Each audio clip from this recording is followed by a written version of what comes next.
نحمده ونصلي على رسوله الكريم أما بعد فأعوذ بالله من الشيطان الرجيم بسم الله الرحمن الرحيم رب اشرح لي صدري ويسر لي أمري واحلل عقدة من لساني يفقه قولي اللهم أرنا الحق حقا وارزقنا اتباعه اللهم اللهم أرنا الحق حقا وارزقنا اتباعه وأرنا الباطل باطلا وارزقنا اجتنابه آمين يا رب العالمين اللهم صل على محمد وعلى آل محمد كما صليت على إبراهيم وعلى آل إبراهيم إنك حميد مجيد اللهم بارك على محمد وعلى آل محمد كما باركت على إبراهيم وعلى آل إبراهيم إنك حميد مجيد بسم الله الرحمن الرحيم السلام عليكم ورحمة الله وبركاته آپ سب کو خوش آمدید آج کے سیشن میں آج ہمارا انشاءاللہ یہ جو 10 ویک کا سیشن تھا اپنے اختتام کو پہنچ رہا ہے.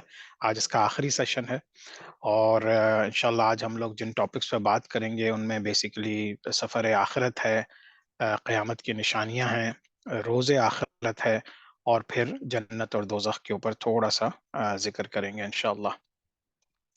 اس سے پہلے اس سفر میں ہم لوگوں نے الحمدللہ جو چیزیں کور کر لیں ان میں کریشن آف دا یونیورس، خلق کائنات، تخلیق کائنات، پھر ہم نے سارے انبیاء علیہ السلام کو اسٹڈی کیا، اس کے بعد پھر حضور صلی اللہ علیہ وسلم کی لائف کو، سیرت النبی کو اسٹڈی کیا، پھر راشدون کیلفٹ آئی. یہ پہلی حضور صلی اللہ علیہ وسلم کے بعد ایسی حکومت تھی کہ جس نے مسلمانوں کو اور آنے والے وقتوں کے لیے ایک نمونہ پیش کیا کہ کس طرح سے حکومت چلنی چاہیے اور کس طرح سے عوام کی جو عوام کو مینج کرنا چاہیے. یہ حضور صلی اللہ علیہ وسلم کے بعد خلفاء راشدین نے ہم کو بتایا اور ان کی تقریباً 30 سال حکومت رہی. پھر امیت ڈائنسٹی آئی، اس میں کچھ اختلافات ہوئے. کچھ لوگوں کو اس کو ملوکیت کہتے ہیں کہ خلافت تو ختم ہو گئی، اب ملوکیت شروع ہو گئی، جس کے اندر حضرت امیر معاویہ رضی اللہ تعالیٰ عنہ سے بات شروع ہوئی، اور پھر یہ تقریباً جو ہے وہ بہت سے مختلف ایسے واقعات رہے، بہت کنٹروورشل واقعات رہے. کربلا کا واقعہ اسی دوران ہوا، وادی حرہ کا ہوا. لیکن بہرحال کی امیہ ڈائنسٹی آئی، اس کے بعد پھر ہم نے عباسی ڈائنسٹی پڑھی. عباسی ڈائنسٹی بھی بہت دور دور تک پھیلی اور یہ لوگ امید خلافت کے خلاف تھے. تو حالانکہ تھے یہ بھی عرب اور امید بھی عرب تھے، لیکن ان کے اندر ان کی ہیلپ کے لیے بہت سے عجم کے لوگ بھی آ گئے تھے، نان عرب بھی. پھر عثمانیہ خلافت آئی، یہ ترکی سے سٹارٹ ہوئی اور پھر پوری دنیا کی طرف پھیل گئی، اور پھر ہم نے اس کو بھی بہت اچھی طرح اسٹڈی کیا کہ کس طرح اس کے اندر ایک گولڈن پیریڈ بھی آیا.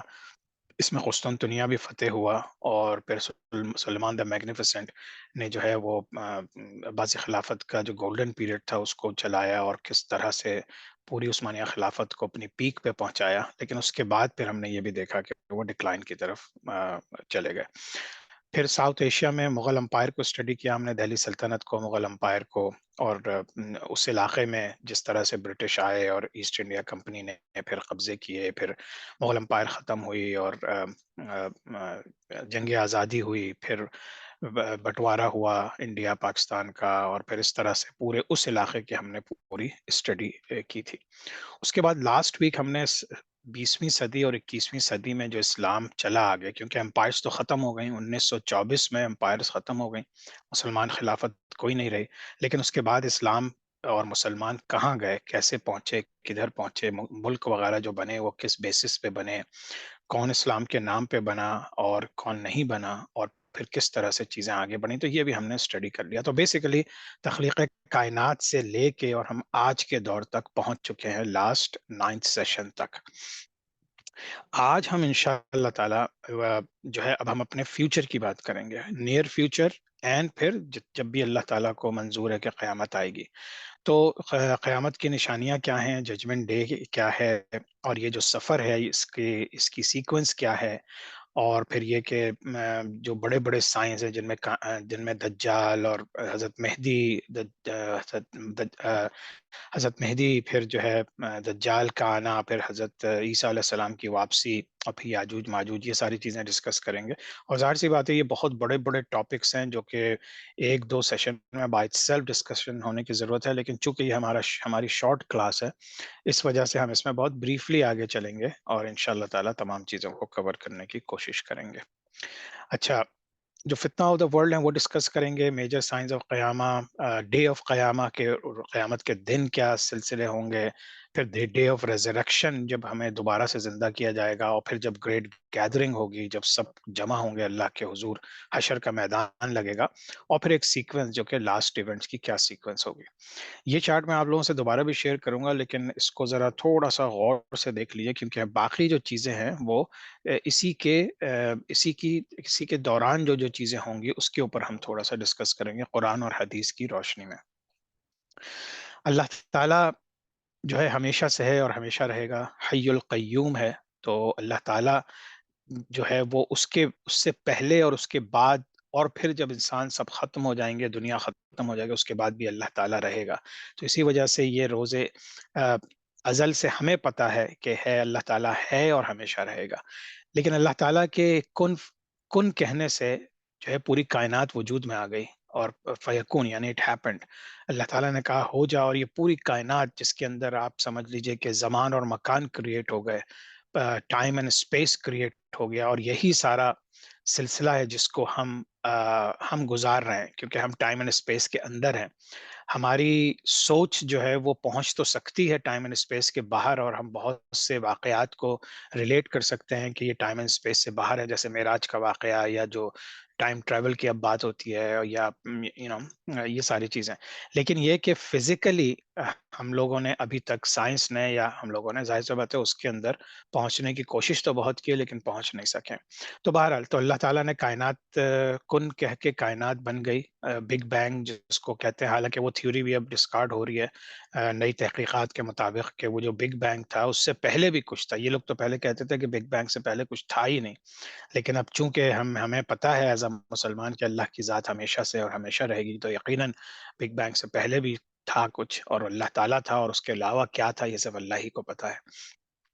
تو اللہ نے پھر ایک نور خلق ہوا، اللہ نے نور خلق کیا، اس سے فرشتے بنے، پھر اسی سے انسانی روحیں بنی، پھر جو ہے وہ نور جب بہت گرم اور آگ کی مانند ہو گیا تو اس سے جن بنے، پھر دنیا قائم ہوئی، دنیا کے اندر حضرت آدم علیہ السلام کو بھیجا گیا، جو واقعہ جنت میں ہوا تھا، ابلیس نے جب بہکایا تھا۔ اس کے بعد پھر حضرت آدم علیہ السلام اللہ کے پہلے نبی تھے، اللہ کے نائب تھے اس دنیا میں۔ اس کے بعد ان کی آل اولاد سے پھر پوری دنیا چلی، ان میں انبیاء علیہ السلام آئے، اور اس کے بعد پھر حضور صلی اللہ علیہ وسلم آئے، یہ خاتم نبوت ہے، آخری نبی ہیں۔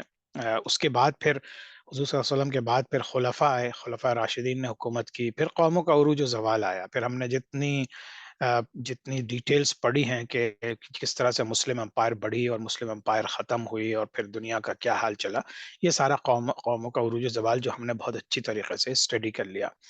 پھر اب جو ہے اب ہم اس لیول پہ پہنچ رہے ہیں کہ بہت سے فتنے تو آلریڈی شروع ہو چکے ہیں، جو حدیث اور قرآن اور حدیث سے ثابت ہیں کہ دنیا کے آخری وقت میں بہت سے فتنے کریٹ ہوں گے۔ اس کے بعد پھر حضرت مہدی علیہ السلام آئیں گے، بیسیکلی حضرت مہدی علیہ السلام کی پیدائش ہوگی، اور پھر وہ تمام امت کو اکٹھا کریں گے، اور یہ اس کے بعد پھر دجال آئے گا۔ دجال کے آنے کے بعد پھر وہ ایک بہت بڑا فتنہ، کہتے ہیں سب سے بڑا فتنہ اس دنیا کا دجال ہے۔ دجال کے بعد پھر عیسیٰ علیہ السلام آئیں گے، پھر عیسیٰ علیہ السلام پھر دجال کو قتل کریں گے، اور اس کے بعد ہم نعمان ہوگا، لیکن پھر ایک فتنہ، ایک آزمائش ہوگی، یاجوج ماجوج آئیں گے، پھر اللہ تعالیٰ یاجوج ماجوج کو ختم کرے گا۔ اس کے بعد پھر قیامت قائم ہو جائے گی۔ یہ کب ہوگی یہ اللہ ہی کو پتہ ہے۔ قیامت قائم ہونے کے بعد پھر جنت دوزخ کا سلسلہ ہوگا، کہ جن لوگوں نے نیک اعمال کیے ہوں گے اور اللہ کو راضی رکھا ہوگا وہ جنت میں چلے جائیں گے، اور جو مشرک کافر اور جنہوں نے اللہ کو ناراض کیا ہوگا وہ لوگ دوزخ میں چلے جائیں گے، اور اس طرح سے پھر یہ ہمیشہ ہمیشہ کی زندگی ہو جائے گی۔ تو یہ بیسیکلی ایک ابتدا سے انتہا کا ایک سفر ہے جو ہم نے اپنی کلاس میں پورا کمپلیٹ کیا ہے، اس کو اچھی طرح سے اسٹڈی کیا ہے ہم نے۔ اچھا، فتنہ کیا ہے؟ فتنہ جو ہے یہ جس کا مطلب ہے، اس کے مختلف مطلب ہیں: آزمائش، امتحان، اختلاف رائے، گمراہی، رسوائی، رنج، گناہ اور کفر۔ تو یہ سارے فتنے کی ڈیفینیشن ہے، جو ہمیں پتہ چلتا ہے کہ قیامت کے قریب فتنے قائم ہوں گے، تو وہ بیسیکلی یہ سارے فتنے ہوں گے۔ فتنوں کی اقسام جو ہیں، ابن قیم رحم اللہ فرماتے ہیں کہ فتنے کی بنیادی دو قسمیں ہیں: شبہات کا فتنہ اور شہوات کا فتنہ۔ شبہات یعنی ڈاؤٹس، تو اس کو ہم پڑھ لیتے ہیں کہ ان کا بنیادی شبہات کا فتنہ، ان کا بنیادی سبب فہم و بصیرت کی کمزوری، یعنی کہ آپ علم حاصل بھی نہیں کرتے اور پھر اس کو اچھے طریقے سے اسٹڈی بھی نہیں کرتے، اور علم کی کمی ہے، بالخصوص جب اس کے ساتھ خواہش کا حصول اور غلط ارادہ شامل ہو۔ اللہ تعالیٰ فرماتا ہے إن يتبعون إلا الظن وما تهوى الأنفس، وہ صرف اور صرف گمان اور خواہش نفس کی پیروی کرتے ہیں، اور خواہش نفس کفر، نفاق اور بدعت اس کا مرکز ہیں۔ اسی لیے ان فتنوں میں ایسے لوگوں پر حق و باطل اور ہدایت و گمراہی میں فرق کرنا مشکل ہو جاتا ہے۔ اس فتنے کی نشو و نما غلط مفہوم، جھوٹ اور کبھی کبھار حق کے ظاہر ہو جانے کے باوجود اس کو چھپانے میں ہے۔ فاسد اور باطل قسم کے مقاصد اور خواہشات اس قسم کے غلط افکار کو پروان چڑھانے میں اپنا بنیادی کردار ادا کرتے ہیں، اور اس کا علاج کیا ہے؟ حضور صلی اللہ علیہ وسلم کی اتباع اور یقین میں ہے۔ یعنی کہ فتنے آئیں گے، فتنے ہیں، اور اس کا ذکر سورۃ النجم میں قرآن نے بھی کیا ہے، لیکن یہ سارے فتنے جو ہیں شیطان کی طرف سے ہیں، اور ان کا سمپل سا سولوشن یہ ہے کہ ہم حضور صلی اللہ علیہ وسلم کی اتباع کریں، ان کی پیروی کریں، جو کہ اللہ تعالیٰ نے جو علم دے کے ان کو بھیجا تھا، اسی علم کو جب انہوں نے پھیلایا تو ہم اس کو بلیو کریں اور اس پہ۔ پھر شہوات کا فتنہ ہے، شبہات سے بچنے والا شہوات کے شکنجے میں آ جاتا ہے، جو کہ سلف صالحین کے رہنمائی میں دیکھیں تو پتہ چلتا ہے کہ دین کا فساد دو چیزوں میں ہے: عقائد باطلہ اور عمل میں فسق۔ عقائد یعنی جو آپ کی بلیف سسٹم ہے، وہ آپ کی جو ہے غلط ہے، یعنی آپ چیزوں کو، آپ کے عقائد ہی درست نہیں ہے، اور یا پھر جو آپ اعمال کرتے ہیں ان میں فسق و فجور ہے، ان میں جو ہے دھوکہ ہے، ان میں جو ہے وہ آپ صحیح سے عمل جو ہے وہ اس کو، اس کے صحیح جو ایسنس ہے اس کے مطابق نہیں کرتے۔ تو یہ دو مین چیزیں ہیں جو جو آپ کو شہوات کا فتنہ دیتے ہیں۔ پھر تمام دنیا کی خواہش اور دولت اور مال اور اولاد اور یہ تمام چیزیں جو ہیں، یہ بیسیکلی شہوات کا فتنہ ہے۔ پھر اب جو دوسرے فتنے جو علماء کرام نے بتائے ہیں ان کو ہم تھوڑا سا ذکر کر لیتے ہیں، ڈیٹیل میں نہیں جائیں گے، میں صرف ٹائٹل کروں گا، لیکن آپ لوگوں کے پاس سلائیڈز ہوں گی تو پھر آپ لوگ وہ حدیث پڑھ کے انشاءاللہ تعالی اس کو سمجھ سکتے ہیں۔ بہرحال پہلی حدیث ہم پڑھ لیتے ہیں کہ علماء سو کا فتنہ۔ علماء سو کون ہے؟ جو عالم تو ہیں قرآن اور حدیث کے، مطلب کم از کم دکھنے میں، لیکن یہ کہ وہ حقیقت میں اللہ کے نیک بندے نہیں ہیں، اور وہ صرف اپنی پرسنل گین کے لیے، دولت کے لیے، شہرت کے لیے، طاقت کے لیے، اس کے لیے وہ اپنے علم کو یوز کرتے ہیں، اور اللہ کے دین کو پھیلانا ان کا مقصد نہیں ہوتا، وہ علماء سو ہوتے ہیں۔ آخری زمانے میں ایسے دجال اور کذاب ہوں گے جو تمہارے پاس ایسی حدیثیں لائیں گے جو نہ تم نے سنی ہوں گی اور نہ ہی تمہارے آبا و اجداد نے سنی ہوں گی، لہٰذا ان سے بچو، کہیں وہ تمہیں گمراہ نہ کر دیں اور فتنے میں نہ ڈال دیں۔ اب دیکھیے ایک حدیث ہے حضور صلی اللہ علیہ وسلم کی کہ آج کے زمانے میں آپ دیکھیے، آپ کو ہر شخص جو ہے وہ ایک نیا فتویٰ دینے کے لیے تیار ہوگا، چاہے اس کا علم ہو کہ نہ ہو، وہی علماء سو ہیں۔ اور پھر وہ ایسی ایسی حدیثیں لائیں گے، ایسی جو کہ آپ کی اوتھینٹک حدیثیں نہیں ہوں گی، اور پھر وہ ایسی حدیثیں ہوں گی جو آپ نے کبھی نہیں سنی ہوں گی۔ یعنی کہ آپ یہ سوچیے حضور صلی اللہ علیہ وسلم کے زمانے سے جو جو صحیح بخاری، صحیح مسلم اور صحیح ستہ میں احادیث ہیں، اس کے علاوہ بھی آپ کو لوگ کہیں گے کہ نہیں نہیں وہ ابھی تک ہم تک پہنچی نہیں تھی۔ بہرحال اللہ عالم، اس بارے میں ہم ایز اے انسان یا آج کے دور کے انسان ہم زیادہ کامنٹ نہیں کر سکتے، لیکن یہ ضرور کرنا ہے کہ ہم کوشش کریں کہ ان علماء سو کے فتنے سے بچیں۔ پھر بے عملی اور بے رخی بھی ایک فتنہ ہے، جب ہم حضور صلی اللہ علیہ وسلم کے بتائے ہوئے اس کے اوپر ان کی اتباع نہیں کرتے، یہ بھی ایک فتنہ ہے، اور اس کو ہم سمجھتے ہیں کہ جب ہم اللہ سے دور ہیں اور سنتوں پہ عمل نہیں کر رہے، یا یہ کہ کوئی ہمیں اچھی بات بتا رہا ہے تو ہم اس سے بے رخی دکھا رہے ہیں، یہ بھی ایک فتنہ ہے۔ وعدہ خلافی اور خیانت بھی ایک فتنہ ہے، جب ہم کسی سے وعدہ کرتے ہیں ایز اے مسلمان، ہم جو ہے کسی سے وعدہ کر کے اس کے خلاف ورزی نہیں کر سکتے، کسی کی امانت رکھ کے اس میں خیانت نہیں کر سکتے، تو یہ بھی ایک فتنہ ہے۔ یعنی کہ یہ وہ فتنہ ہے جو شروع ہو چکا تھا ہمارے زمانے سے پہلے بھی اور چل رہا ہے، لیکن یہی وہ فتنے ہیں جو قیامت کی طرف ہمیں لے جا رہے ہیں۔ اس کی حدیث کا ترجمہ ہے: اس وقت تمہارا کیا حال ہوگا کہ جب دین میں عہد شکنی ہوگی، خون بہایا جائے گا، زینتوں کا اظہار اور عمارتوں کو بلند کیا جائے گا، دنیا میں دل لگایا جائے گا، اور بھائی چارہ اختلاف کا شکار ہوگا، اور بیت اللہ کو آگ لگائی جائے گی۔ اب یہ تمام چیزیں دیکھیں، یہ بیسیکلی آج کے دور میں اور اس سے پچھلے کے دور میں بھی، آج کے دور میں بھی اور آگے بھی چل رہا ہے، تو وعدہ خلافی اور خیانت بھی ایک فتنہ ہے۔ زمین ایک فتنہ ہے، یہ تو ہم لوگوں کو بہت اچھے طریقے سے پتہ چل گیا، ساری دنیا اس وقت خصوصاً انڈیا پاکستان میں جو لوگ کس طرح زمین کے پیچھے اپنی عزتیں قربان کر دیتے ہیں، دوسروں کی عزتوں کے اوپر ہاتھ ڈال دیتے ہیں، اللہ اور اس کے رسول کی تمام جو ہے ان کی تعلیمات جو ہیں اس کو سے پش ڈال کے صرف کسی زمین کا حصہ حاصل کر لیتے ہیں، جو ورثہ کا مال ہے، جو کسی کا جو اس کے حقدار ہیں ان کا مال چھین لیتے ہیں، یتیموں کا مال اور زمین چھین لیتے ہیں، یہ تمام چیزیں زمین کے فتنے میں آتی ہیں۔ مال ایک فتنہ ہے، ظاہر سی بات ہے، زمین جب آپ چھینتے ہیں تو اس کا مقصد مال کمانا ہوتا ہے اور اپنے اوپر زیادہ مال، تو یہ تمام چیزیں ایک فتنہ ہے اور یہ احادیث سے تمام چیزیں ثابت ہیں۔ اولاد ایک فتنہ ہے، اولاد انسان اللہ سے مانگتا ہے اور نیک صالح اولاد اور صحت مند اولاد کی خواہش کرتا ہے، لیکن ایک وقت آتا ہے کہ جب آپ اللہ اور اس کے رسول کے حکم عدولی کر کے اپنی اولاد کو اتنا چاہنے لگتے ہیں کہ آپ حضور صلی اللہ علیہ وسلم سے زیادہ اپنی اولاد کو چاہیں اور اللہ سے زیادہ، تو پھر وہاں پہ آپ کے لیے اولاد بھی ایک فتنہ بن جاتی ہے۔ اچھی طرح جان لو، ارشاد ربانی ہے سورۃ الانفال میں، اچھی طرح جان لو کہ تمہارا مال اور اولاد تمہارے لیے آزمائش ہیں اور اللہ تعالیٰ کے ہاں بہت بڑا اجر ہے۔ یعنی کہ آپ کو جب اللہ اور رسول کی بات آ جائے تو مال اور اولاد اور زمین اور ہر چیز آپ کو پیچھے ڈالنی ہے اور صرف اللہ کے بتائے ہوئے راستے پہ چلنا ہے۔ عورت ایک فتنہ ہے۔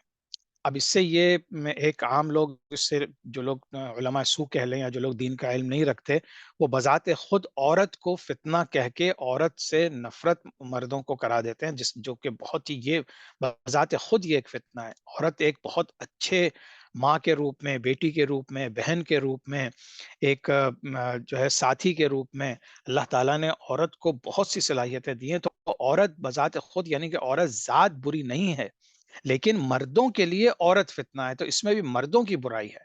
تو اس کو تھوڑا سا ذہن میں رکھ لیے۔ صحیح بخاری کی حدیث ہے، سیدنا اسامہ بن زید رضی اللہ تعالیٰ عنہ بیان کرتے ہیں کہ رسول اللہ صلی اللہ علیہ وسلم نے فرمایا، میں نے اپنے بعد اپنی امت کے مردوں پر عورتوں سے بڑھ کر کوئی فتنہ نہیں چھوڑا۔ یعنی کہ عورت کی خاطر، عورت کو حاصل کرنے کی خاطر، اس کی خوبصورتی کو حاصل کرنے کی خاطر، یعنی کہ یہ ایک فتنہ ہے جو مردوں کی برائی ہے۔ اسی طرح سے ایک اور حدیث ہے کہ بے شک یہ دنیا سرسبز و شاداب اور میٹھی ہے، اللہ تعالیٰ تمہارے بعد والوں کو اس میں تمہارا خلیفہ بناتا ہے، لہٰذا دنیا اور عورتوں سے بچو۔ بے شک بنی اسرائیل کا پہلا فتنہ عورتوں کی وجہ سے تھا۔ اگین وہی والی بات کہ دنیا اور عورتیں، یعنی کہ جو چیز آپ کو، آپ کی جو فتنہ شہوات ہیں ان میں اگر آپ پڑ گئے تو پھر آپ بہت بڑے فتنے میں پڑ جائیں گے، کہ یہ دنیا اور عورتوں کا حصول۔ اسی طرح سے اب فتنوں کے بارے میں حضور صلی اللہ علیہ وسلم کی ہدایت کیا ہے؟ سیدنا ابو ہریرہ رضی اللہ تعالیٰ عنہ بیان کرتے ہیں کہ رسول اللہ صلی اللہ علیہ وسلم نے فرمایا کہ الدنیا سجن المؤمن و جنت الکافر، دنیا مومن کا قید خانہ ہے جبکہ کافر کی جنت ہے۔ اب یہ صحیح مسلم کی حدیث ہے۔ اس کا یہ مطلب نہیں ہے کہ جو امیر ہیں تو وہ بھی غلط ہیں، برے ہیں۔ اس کا مطلب یہ ہے کہ اگر آپ نے دنیا کو جنت بنا لی یعنی یہ دنیا مسلمانوں کے لیے اگر اللہ نے آپ کو سب کچھ بھی دیا ہے، اس کے باوجود آپ کا کام ہے کہ آپ اپنی زندگی کو سادگی سے گزاریں، اپنی زندگی میں آپ دوسروں کی مدد کریں، اپنی دولت میں ان کا حصہ رکھیں، بڑے بڑے گھر بنانے کے بجائے کچھ اپنے رشتہ دار جو حقدار ہیں ان کو کچھ پیسہ دیں، ان کی زندگیوں کو بہتر کریں، تو یہ مسلمان کے لیے یہ قید خانہ ہے، یہاں پہ آزمائشیں ہیں، اور ہمارے لیے پھر قید خانے کے بعد پھر ہمارے لیے جنت جو ہے وہ ہمارا انعام ہے، جبکہ کافروں کے لیے یہ جنت ہے، کیونکہ کافروں کو جنت میں کچھ نہیں ملنے والا، ان کو دوزخ ہی ملے گی۔ تو اس وجہ سے یہ جو ہماری چھوٹی سی آزمائش ہے، 50 60 70 سال، یہ جو ہے آزمائش ہے، صرف اس کو اچھے طریقے سے ہم گزار لیں تو انشاءاللہ تعالی ہم بہت بڑے ریوارڈ کے مستحق ہوں گے، اور ہم جو مومن ہیں وہ دنیا میں ایک سجن کی طرح گزاریں گے، ایک قید خانے کی طرح۔ تو یہ بھی ہے۔ اب فتنہ تقرب شیطان کا سبب ہے۔ جب فتنہ کوئی ہوتا ہے، جتنے بھی ہم نے فتنے بیان کیے ہیں، اس میں جو ہے وہ شیطان کے آپ اور قریب ہو جاتے ہیں۔ تو ایسا نہیں ہے کہ کوئی چھوٹا سا بھی فتنہ ہو، بڑا فتنہ ہو، اگر آپ اس میں پڑ جائیں گے تو پھر شیطان کے بہت قریب ہو جائیں گے، اور پھر شیطان آپ کو پتہ ہے آپ کو کہاں لے جائے گا، شیطان آپ کو دوزخ کی اتاہ گہرائیوں میں لے جائے گا۔